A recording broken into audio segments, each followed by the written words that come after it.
So I want to take this space to talk about door knocking, or what you can consider a direct approach concept.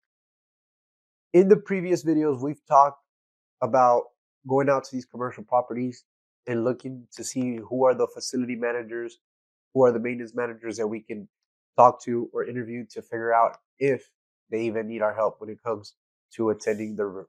So I want to take these next few minutes to talk about what our approach has to be. What is it that we need to mention? What is it that we need to be talking about? The number one thing that we need to do when we get an opportunity to speak to these people is we want to build affinity. How is it that we want to build affinity? We want to thank them for meeting with us. We want to make sure that they understand that we really appreciate them taking time out of their day to have a conversation with us. So, what is a way to display that? Hey, Mr. Facility Manager, thank you so much for meeting with me today. I know you're a very busy person and you're taking some time for us to connect. That needs to be your first approach, or first things that you say whenever you meet with these people. After that, you need to be very clear and concise with your intention. So, what does that look like?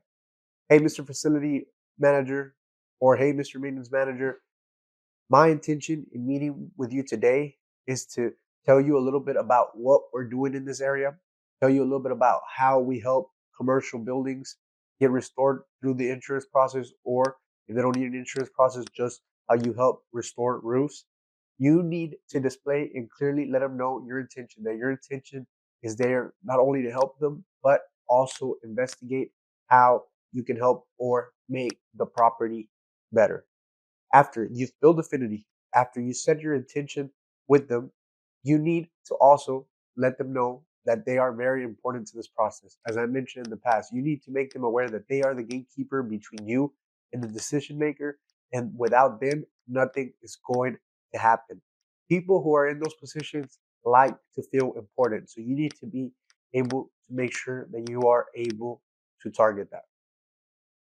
Furthermore, after you've displayed these three things, it's very important that you take the time to listen to them to what are their needs and what is it that they are looking exactly for when they're looking to partner up or recommend somebody to their bosses or to the decision makers. You got to keep in mind that if these people are going to connect you with the people who make the decision maker, who make the decisions, if something goes wrong, it's coming back to them.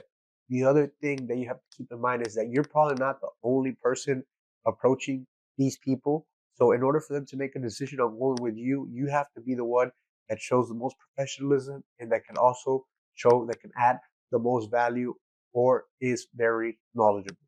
So now we got to keep in mind that once you are able to let them tell you what is it that the needs that they're looking to fulfill, it doesn't stop there. You have to engage in a process where you're going to have to keep adding value. How do you keep adding value? We've talked in the past, sharing things about your company, sharing things about you on a personal level. And one of the major things that you cannot forget is you're probably going to have to go out to that site multiple times and meet with them, share information before they even connect you with anybody. This door knocking or direct approach, however you want to call it, has to you have to keep in mind it can be just as doing residential, but you have to do it on a higher level when it comes to commercial. Hope this helps.